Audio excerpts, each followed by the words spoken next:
Hili ni Dawati la Uba, jukwaa la mahusiano. Mambo vipi mpenzi mtazamaji pamoja na mpenzi msikilizaji? Jina langu ni Babu G, Babu Great, Babu Good. Na siku hii ya leo ndani ya studio zetu za Talanta Mwanza Media, katika kipindi chako pendwa, tunaweza kukuletea mgeni. Tutaweza kujuza hapo mbele kuwa huyu mgeni tulimwokota wapi, lakini mwanzo kabisa tuanze tu tumjue majina yake, yeye ni nani na labda anajishughulisha na nini. Asante sana Babu G. Asante ni mwanzo kwa kunikaribisha katika Talanta Mwanza Media. Ndio. Unaniambia niseme jina langu. Jina langu mimi naitwa Lina Kakubi Joseph. Kile ninachojihusisha nacho kwenye maisha yangu, mimi ni mshauri by profession na pia ni mpishi by passion. Kwenye ushauri labda utujuze, au mpenzi mtazamaji ajue unashauri nini? Unashauri watu wajinyonge? Asante Babu G. Mimi nimefanya mambo ya mental health. Ndio. Ambao ni swala zima la kushughulikia masuala ya afya ya akili, kusaidia jamii wasifikie mahali pa kutaka kujiua. Ndio. Kwa hiyo niko pale kuhamasisha jamii ya kwamba unapokuwa na stress, unapokuwa na matatizo, ni vizuri kuongea, ni vizuri kushauriwa ili uweze kuwa na ule mwafaka wa akili, uweze kuweka decision ambazo ni nzuri, ambazo zinaweza kukusaidia wewe na pia wale watu wako ambao unawapenda katika ile jamii yako ama katika familia yako. Kwa hiyo unamaanisha kuwa ushauri nao pia ni kazi? Ushauri ni kazi. Ina maana wale wote ndio washauri nafani wadai sasa pesa ndizo washauri mimi. Maana nimeshauri watu kadhaa. Inategemea, kuna ule ushauri tu kwa Babu G, nimekuja kwako na tatizo hili na hili, lakini ushauri unasomea kama vile ambavyo mwingine kama vile mwalimu amesomea ualimu, kwa hivyo ni sawa alipwe. Kwa hivyo na mimi nimesomea, ni sawa pia nikipata riziki kutoka na kile kitu ambacho nimekisomea. Haya, mpenzi mtazamaji, mpenzi msikilizaji, tumeweza kumsikia Lina Kakubi akiweza kutuambia kwa yeye ni mshauri, na akatuambia kuwa anatupeana ushauri masuala tofauti tofauti.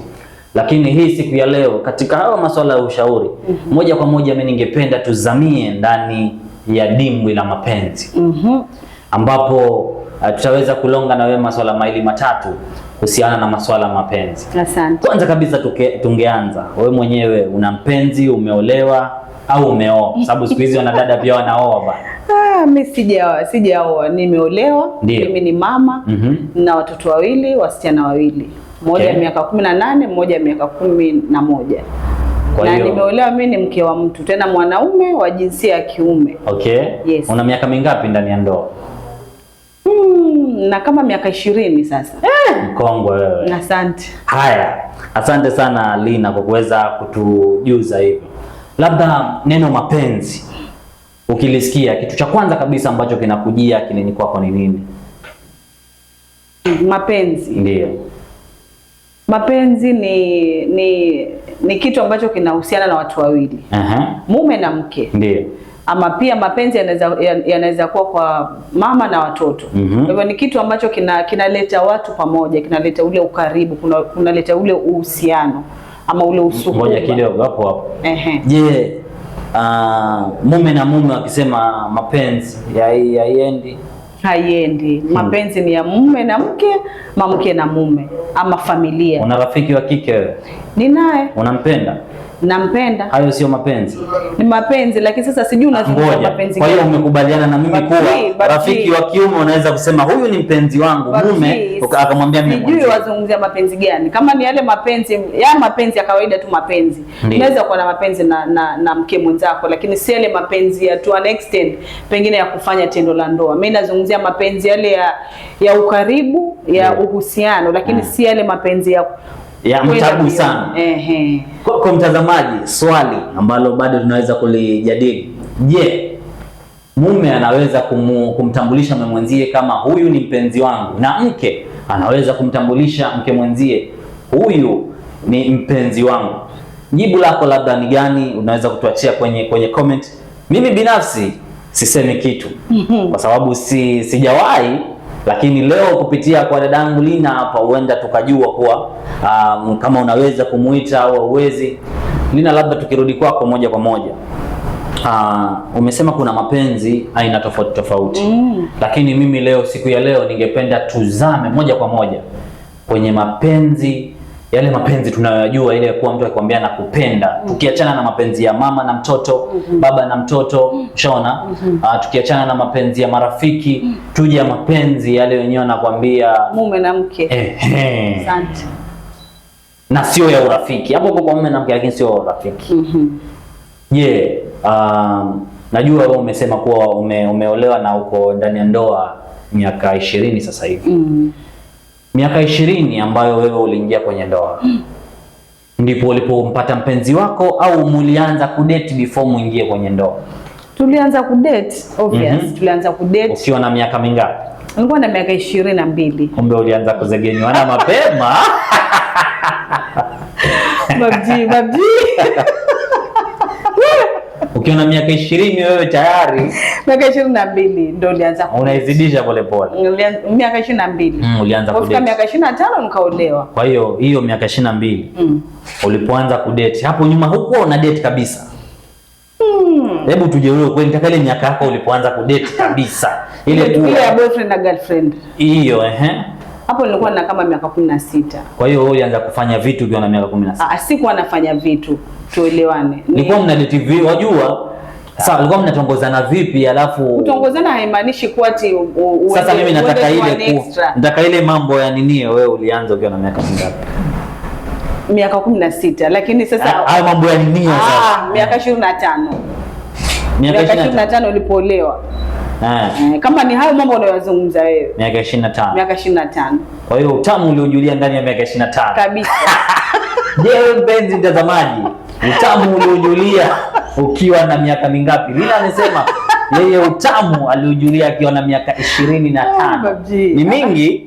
Sisi wengine tulianza mapema, yani dadavua mimi ndani ya miaka nakumbuka 17 hivi. Na usema ulikuwa nilikuwa kidogo tayari nishajua kati ya chungwa na ndimu gani tamu gani chungu. Pengine kabla tuendelee.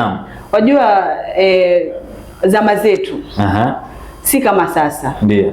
Mimi nikikumbuka mzazi wangu alikuwa very strict. Alikuwa anakumonitor, yani ile monitoring hapa na hapa uweza ongezea, lakini ile kufuatiliwa, huyu lina anaenda wapi, wazungumzana nane, mambo kama hayo.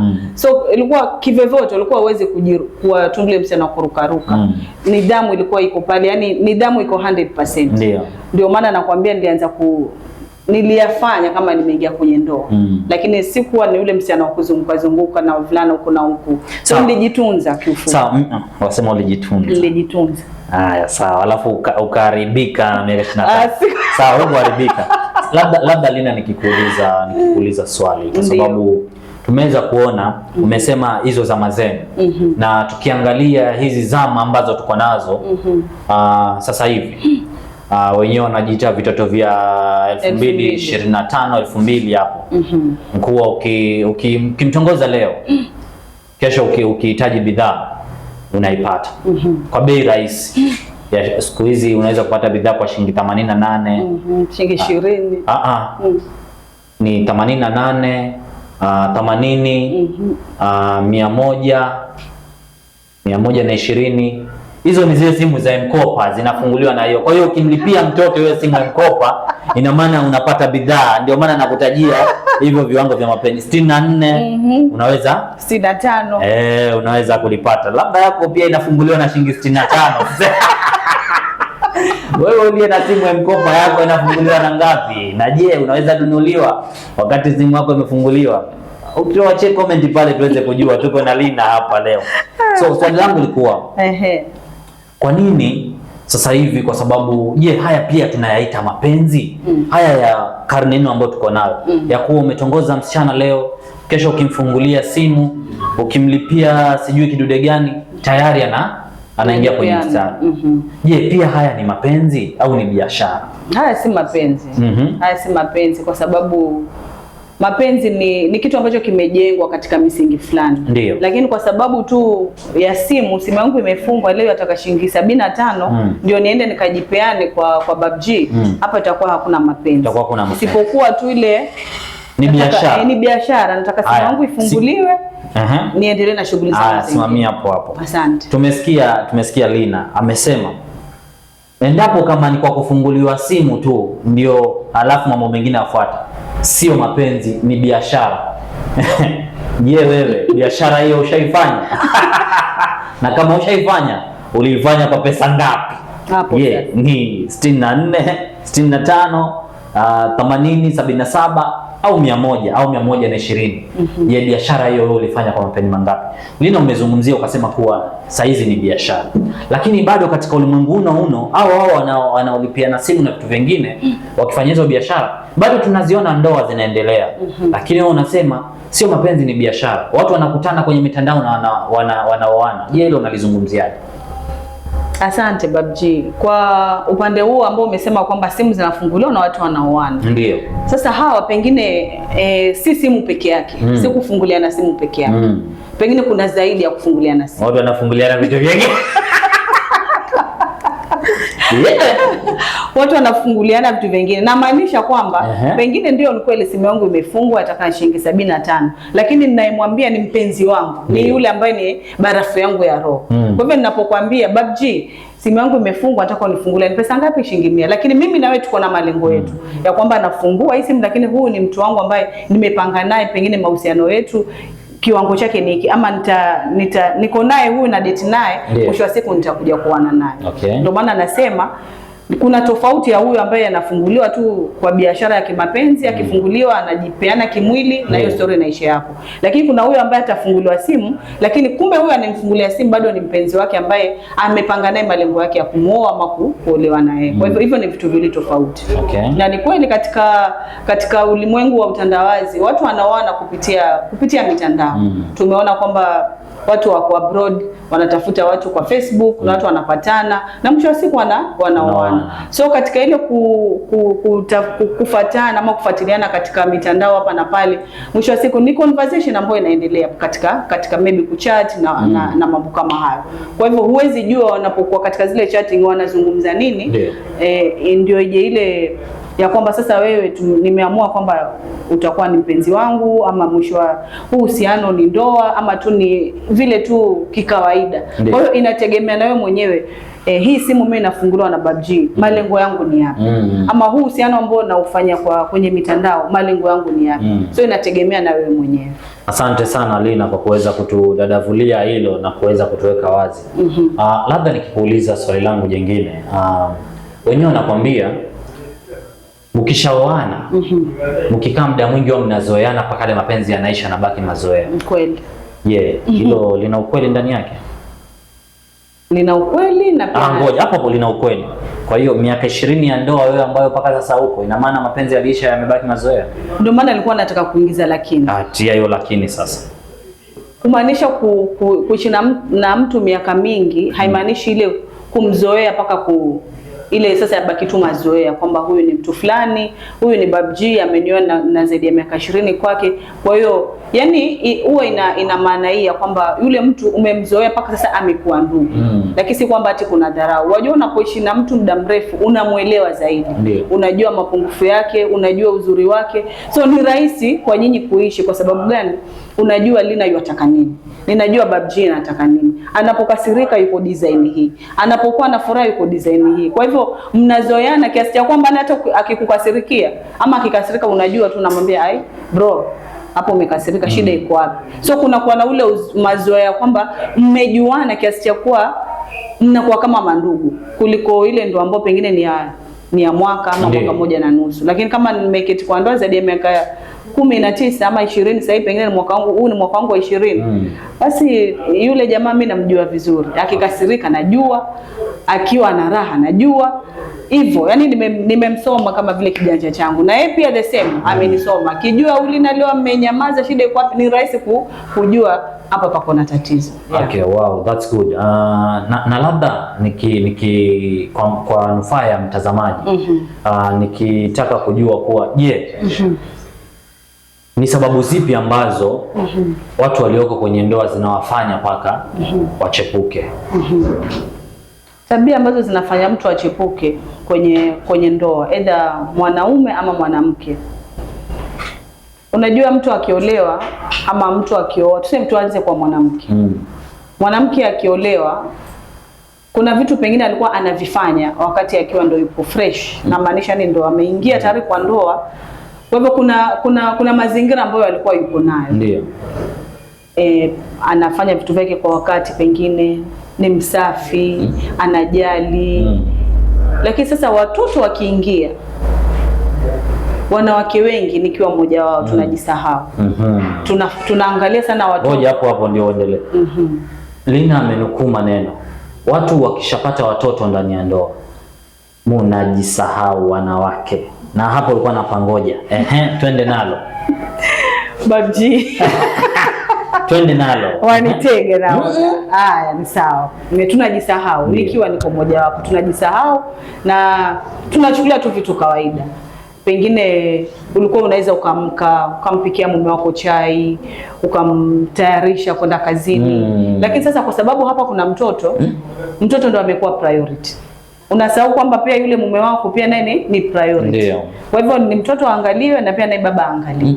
Sasa unapata mwanaume ni mtu ambaye hata yani anachoka haraka, anasinywa haraka. So akiona hii tabia inaendelea, uko busy na mambo ya watoto, humwangalii. Kwa hivyo anatafuta mtu ambaye anampatia ile full attention. Kwa hivyo ataenda kule, si kwamba ati wampenda sana yule mwanamke mwingine.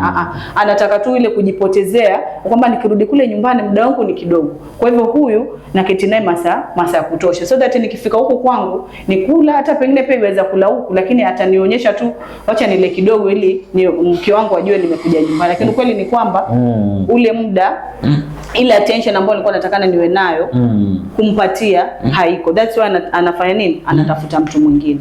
The same pia naye mwanamke. Japo mwanamke si rahisi kuchepuka. Na ukiona mwanamke anachepuka ni kitu ambacho kimemtrigger paka achepuke. Na mwanamke akichepuka hachepuki leo na leo. Ataketi hata zaidi ya miaka 20. Ndio achepuke. Ndio atake kuchepuka. Lakini si hati hapo kwa hapo, si kama mwanaume. Mwanaume unaweza kosana leo, kesho na kesho kutu akachepuka, lakini mwanamke ni rare sana upate amechepuka. Na akichepuka basi ana sababu nzuri ambazo zimefanya achepuke. Japo si hulka yetu mwanamke kuchepuka. Asante sana. Wamesema kuwa si hulka yao mwanamke kuchepuka. Yapo maswali ya kikubwa ambayo yanakujia, lakini kwa sasa hivi naomba tuweze kupata mapumziko kidogo, alafu naomba uambie watoto wote wakalale. Inayokuja ni ya watu wazima. Hili ni Dawati la Uba, jukwaa la mahusiano.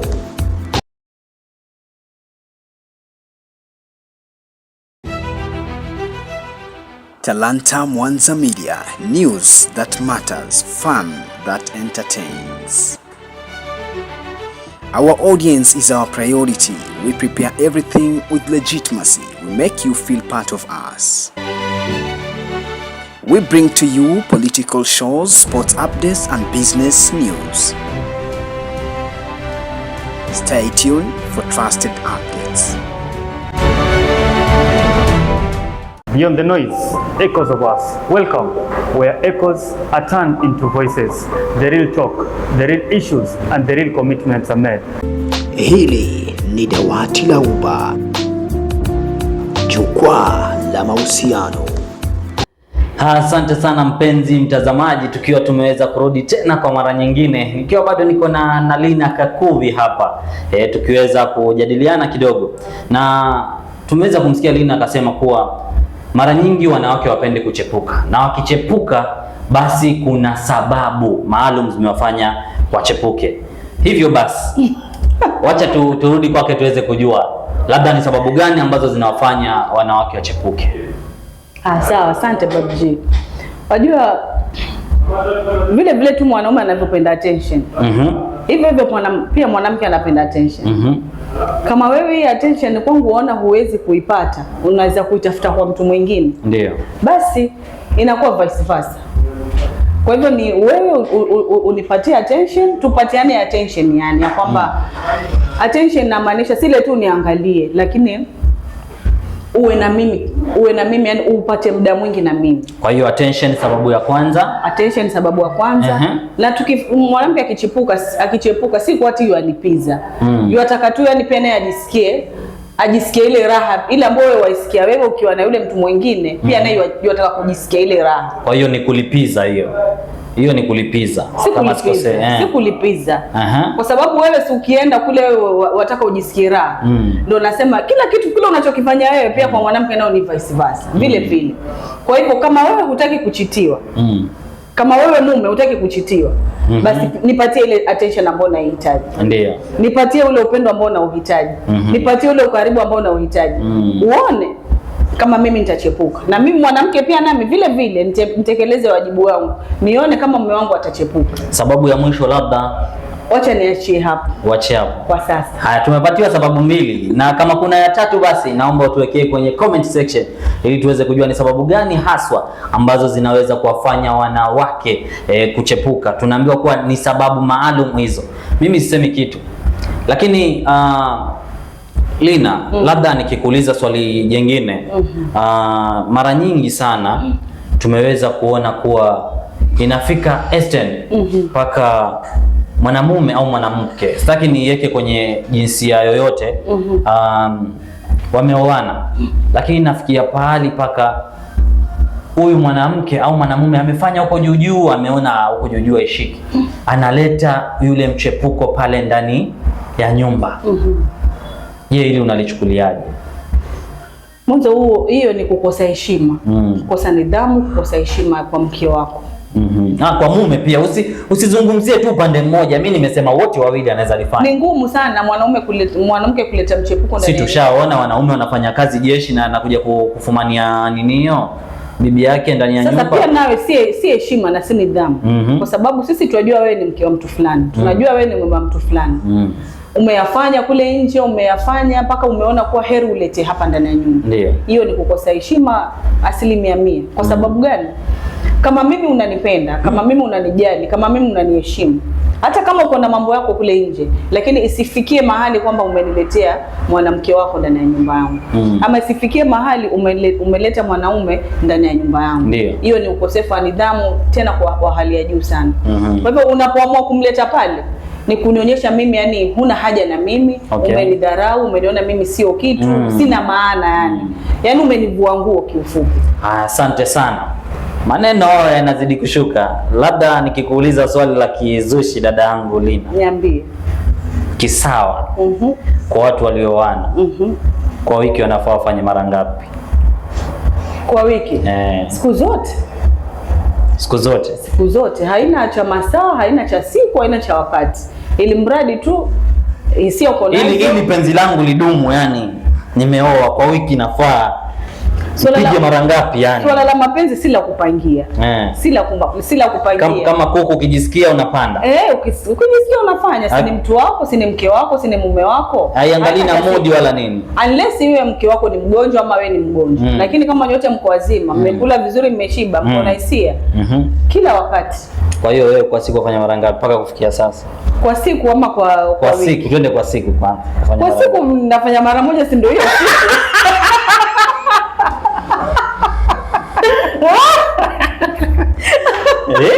Kwa hiyo wewe mara moja tu inatosha kwa siku, si ndio? Kwa siku. Yaani wamaanisha hiyo mara moja kwa hiyo. Nazungumzia wewe kama vile chakula kwa siku tunakula asubuhi saa 6 jioni. Sasa wewe kama Lina. Kama mara 3 mara 2. Mwaipenda shughuli. Kwa hiyo ina maana kwa hesabu za haraka kwa wiki nyinyi hata mara 21 hivi kama sikosei. Hakuna shida, si ni mume wangu. Hakuna shida. Nitafanya time yote ninayotaka. Unless leo niko mgonjwa, lakini kama tuko sote tuko wazima, tutafanya tu. Kwa hiyo wewe kama mshauri, wacha nikuvishe ushauri sasa. Wewe kama mshauri, unawashauri wale wapenzi wanaopendana na walio ndani ya ndoa, kwa siku wasipungue kiwango gani cha kufanya lile tendo cha kuzagamuana? Wajua tendo la ndoa ni dawa, ushajua hiyo. Sasa ndio utumbe huo vitu. Wajua sisi wengine inaweza kuwa tuna ma stress na matrauma, kumbe hiyo dawa tuipate. Sasa tendo la ndoa ni dawa. Unapofanya tendo la ndoa hata kama uko na stress, stress zinaisha. Stress zinaisha, yani ngozi inarudi sawa. Wewe niambia sina shilingi 100 nikifanya napata jawabu kwa wajua ile inatuliza nafsi. Sex inatuliza nafsi, inatuliza yani inakufanya unakuwa relax. ndio kuna madeni, lakini hapa kuna mtu ambaye amekukumbatia tu vizuri. Ndio. Au madeni hata hutayaona kwa wakati huo. Utaangalia hili. Wajua kile kitendo ukikifanya kwa wakati huo, hilo ndio jambo ambalo una concentrate nalo. Okay. Haya mambo ya madeni ni baadaye. Lakini wacha tushughulikie hili ambalo ni la msingi. Haya, labda nikikuuliza swali jingine la balagha. Wewe kama Lina, tangu uingie kwenye huba lako, kwa sababu ulituambia ulianza kuyafanya ukiwa na miaka 25 mpaka sasa hivi. Ni sehemu gani amazing ambayo umeweza kufanya hilo tendo wewe na mpenzi wako ambayo huwezi sahau? Yaani pale pahali ambapo ilitokea tu ukasema sio kitandani, sio nyumbani, labda pahali fulani amazing hivi. Alafu kile kitendo kikatokea ukasema hapa nimeenjoy. Unamaanisha nini babji? Yaani namaanisha licha tukiacha kitanda kwa sababu ni swala la kawaida kuwa mnalala kitandani na mmeo mnafanya. Labda ni sehemu gani ambayo mlifanya mapenzi yenye ambayo iko kwenye memory yako haijawahi kutoka? Kichakani.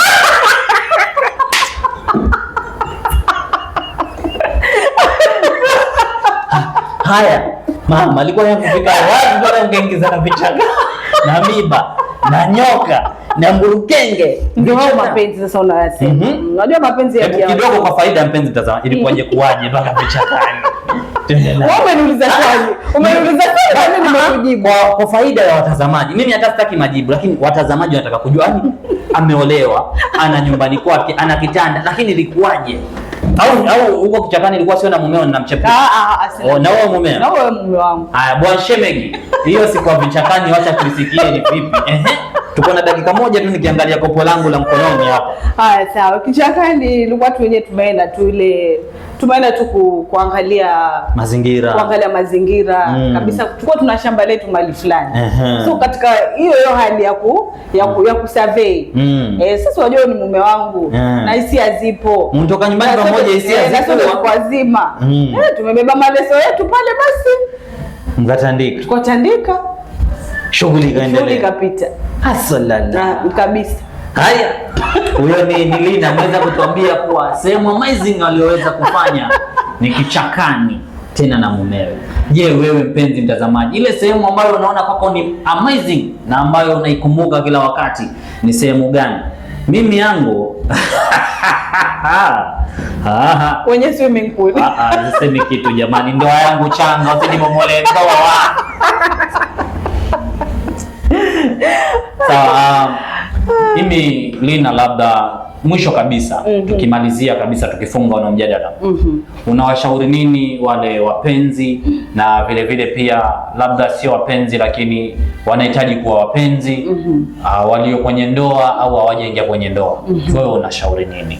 Asante babji. Mimi na washauri wale ambao wako kwenye ndoa wazidi kupendana, wazidi kuheshimiana, wazidi kuweka mapenzi yao pamoja. Kama kuna tatizo wa communicate, wawasiliane, kwa sababu nagundua communication ndio shida katika marriages nyingi. Na ndio zinafanya ndoa zinavunjika hapa na pale. Lakini wanapokuja pamoja na kuwasiliana ni rahisi kusolve ile tatizo ambalo liko mbele yao. Alafu kwa hao ambao hawajaingia katika mapenzi lakini wanataka kuingia katika mapenzi, lazima ajue mimi nataka kuingia katika mapenzi ama katika ndoa kwa sababu gani nataka kuingia katika ndoa. Je, ni msukumo ama ni wakati ambao unasikia kwamba umefika wewe mwenyewe nataka kuingia katika mapenzi? Je, matarajio yangu ni yapi pia kwa yule mwenzangu ambaye nataka kuingia naye kwenye mapenzi? Kwa hivyo usiweke matarajio ambayo yako ni ya juu ili unapoingia katika mahusiano usikute disappointments pale. Kwa hivyo lazima ujue nini ambacho nakitaka kwa huyu mtu na ni vipi ambavyo tutakuja sisi pamoja kama watu wawili tuweze kusaidiana ili kufikia lile lengo letu. Kwa hivyo ni vizuri atukatae watu wahusiane na ni vizuri watu waoane, ili ni amri ya Mungu kwamba watu waoane na wazaane. Kwa hivyo unapoingia kwenye ndoa kuzaa, hiyo ni amri ya Mungu. Unapofikiria pia kuingia kwenye ndoa na kuzaa, hiyo pia ni amri ya Mungu. Na usipopata pia mtoto si majaliwa, lakini haimaanishi ati ndio mwisho wa maisha. Ni ujikubali na usonge mbele. Asante sana. Wewe ni Lina Kakuvi, ameweza kutujuza mengi sana, lakini kikubwa zaidi ambacho nimeweza kukinasa siku hii ya leo, nimeweza kunasa kuwa Vichakani kuna raha yake jamani. Hilo nimeweza kulinasa. Mimi ningependa tu kuweza kuambia wale wapenzi watazamaji ambao wameweza kutufuatilia mara nyingi, wasikose kutuachia comment, na vile vile pia kwa wakati mwingine tutaweza kumuita Lina tuweze kuyajua ya ndani kabisa, tujue kunaendelea nini haswa kwenye swala zima la mapenzi na huba. Vile vile niweze kuwajuza tu kwa usikose kulike, kushare na kusubscribe, maana hii ni kubwa zaidi ya kubwa. Nimekuwa wako Babu G, Babu Great, Babu Good ndani ya Talanta Mwanza Media, nikikwambia kuwa wewe ukiwa na mpenzi, jiulize, umpenzi mtazamaji, mpenzi msikilizaji, au mpenzi msafirishaji? Mimi nishakuwa mpenzi, sio mtazamaji, bali mpenzi wa kushiba na kushibana. Tupatane wakati mwingine tuweze kufurahikia. Asante sana. Asante. Hili ni Dawati la Uba, jukwaa la mahusiano.